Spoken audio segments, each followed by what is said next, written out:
it going, everybody? As some of you may or may not know, my day job is I'm a forester out here in Central Oregon. So I thought some of you might be interested in how I set up my woods rig.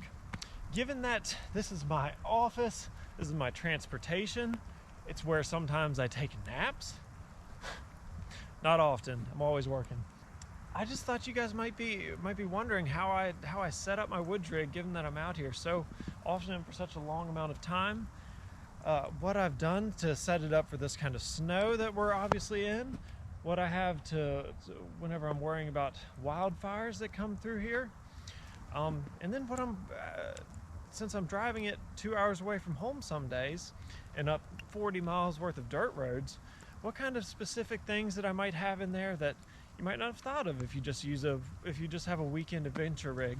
So maybe you guys could glean some of the information that I get from here and might lead you in a certain direction whenever you're picking out your own adventure rig. Let's take a look. So my forestry vehicle is a Toyota Tacoma in white, 4-wheel drive, 4-door. As you can see, it's been lifted just a little bit in the front end to fit slightly larger 32-inch backcountry mud terrains. It's actually a pretty aggressive terrain, but we certainly need it out here, especially considering all this snow. So in the bed, the most important part of any pickup truck, not the least this one, we have the main thing that I need is my spare fuel can. It's 5 gallons, it's steel, it was $50 on Amazon. It's secured by 2 bungee straps and a bike lock type of thing. I have used this thing 4 different occasions. The fuel tank size on this thing is abysmal. It's just not enough. And as far out as I am on dirt roads, no cell service with just a CB, I need to carry this as a backup. I would suggest anybody that has the same truck do the same. It's $50 plus a $10 lock, and it could save you a really, really long walk. In front of that, we have my shovel, which most of you are probably thinking it's recovery gear, which it certainly can be in this type of snow to dig yourself out, or even in mud or anywhere that you might get stuck. But the main reason I carry it is it's one of my essential fire tools. Fires happen out here a lot in Oregon. Big fires, this probably won't help very much. Smaller ones, maybe you can do something with it. It's an essential fire tool. During fire season, you just cannot go in the woods without it. In front of that, I have my big Pro Master, whatever, toolbox. It goes all the way to the ground. It's got really great capacity. And you will note that it is flush with the sides, which is extremely important whenever I'm trying to back up in these tight areas. Although this truck does have a backup camera, sometimes you just got to look out in the back and see if there's a towed log truck right behind you or something. So I have full visibility out the rear wheel. This does not impede it in any way, which is very, very important to me. I specifically requested this. I mean, you see some toolboxes that go up to here and you just can't see anything out the back.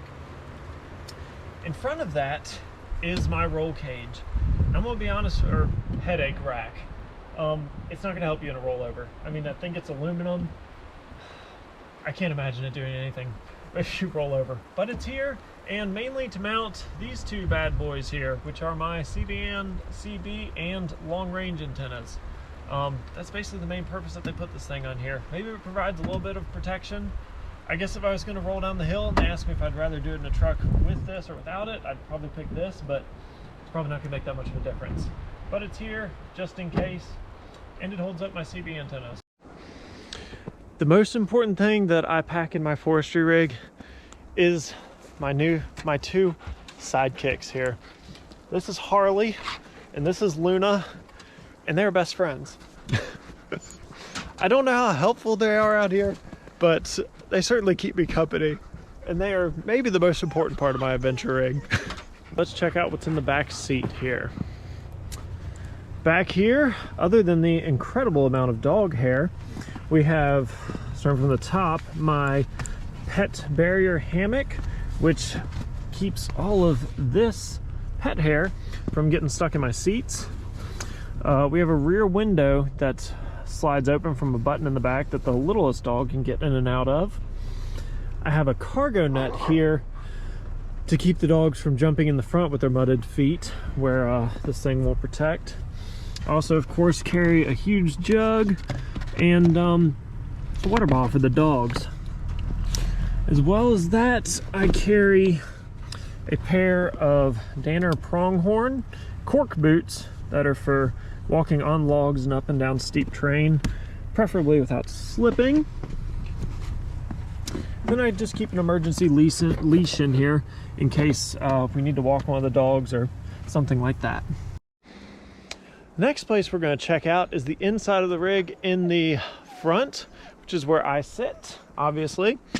Starting at the bottom, we have these wonderful floor mats that are doing God's work there, keeping all of this mud and dirt and crap from getting soaked in the carpet.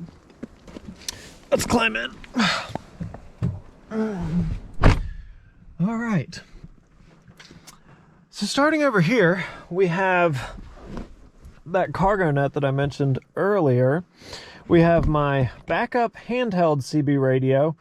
If it's generally for me whenever I'm communicating with operators, whenever I'm out of the truck. We have this wonderful hard hat hook that I got on Amazon for like 10 bucks. It's a hot deal. It holds my hard hat and my safety vest, both of which I always use because I don't like getting hit on the head by trees and I don't like getting hit by operators. The next thing is my two main pieces of main tools that I use: my logger's tape, measuring the length of the trees, and my diameter tape, which is just a regular measuring tape that I use for measuring the diameter of the trees. Next thing I got my North Face gloves here. These are my lighter ones. I have a heavier, more waterproof pair that I will put in once the winter conditions get a little bit worse. I have my full-size iPad that I use to keep my maps on, and very necessary whenever I'm driving around these woods. I have my ice scraper. I have, if I can reach it, my emergency ball thrower for my sidekicks. I have these that I keep all my maps and just various paperwork in. I have my other gloves that are more for kind of dirty work. I have a backup silverware kit made out of plastic. I keep my CB radio right here. This is the mounted one that hooks up to those antennas back there. It's currently on the channel of this forest road that we're on. Behind it, I keep my, it's not a backup radio, it's the longer range radio. It bounces signal from cell towers that are up in these mountains. I guess it's not cell towers, but some type of towers. That's kind of my emergency, using really bad conditions, if you're in trouble or somebody's hurt type of radio. It'll get help out here quickly. The other thing, I have my cell phone mount right here. It's electric and it charges as it sits there. When I was choosing my rig, my company gave me 3 options. I could have gotten a Toyota Tacoma like this one, obviously, 4-door, 4-wheel drive, a full 4-door. I could have gotten a Tundra, which was an extended cab, so not quite as long there, or not quite as big of doors rather. And I could have gotten a Ford F-150, which was also an extended cab. All of these were 4-wheel drive, and I thought a lot harder about this than I probably should have. But as of being in it about, I don't know, 6 months or so, 10,000 miles, I still stand by my choice of the Tacoma. It's been a great woods rig. I've never gotten stuck. It's nice and light. It's easy to turn around, which is a big thing out in the woods. You know, we get a lot of, these are single lane roads that we're sharing with log trucks. So any extra inches that'll help you kind of squeak by is going to be very important for me. I mean, that could be the difference between losing your mirror and not, or even worse, going over the side of a cliff. So it's just been a great rig. I mean, other than the fuel, the fuel mileage is fine, but the fuel tank size, that tiny tank that I talked to you guys about, that's just, I wish I could change it. I can't. The older Tundra that I had a similar issue. It would get about 220 miles to a tank, which, you know, sucked as well. But with the addition of my little fuel canister here, which I've had to use it 4 times, which is probably 4 more times than you want to run out of gas out in the woods. But nevertheless, it was there, and I used it, and I got out of the woods fine. Overall, is this the perfect woods truck? I'm not sure. It's perfect for me. I know that. I can't think of any different model, even if give me unlimited money. I don't know what else I would choose. I mean, it's got Toyota reliability. It's small. It can get in and out of the woods. It's got 4-door. It's got a great 4-wheel drive. It's lifted a little bit. Aggressive tires. You can fit plenty of stuff in the bed. For my money, I don't know how I would beat it. Whenever I was given the option to pick my truck, the 3 options I was given was a Toyota Tundra, Toyota Tacoma, and F-150. They were all 4-wheel drive. The Tundra and the F-150 were extended cabs. That factored in a little bit. But I knew how tight these roads were that I was going to be on. And I knew all about the Tacoma's legendary reliability, which I haven't really got to test. Only been 10,000 miles in it. But it's still down the road. We keep these to about 120,000 miles, something like that. It's probably going to become important. It's been a great truck. I can't argue against it. It's perfect for me. Maybe it's perfect for you too.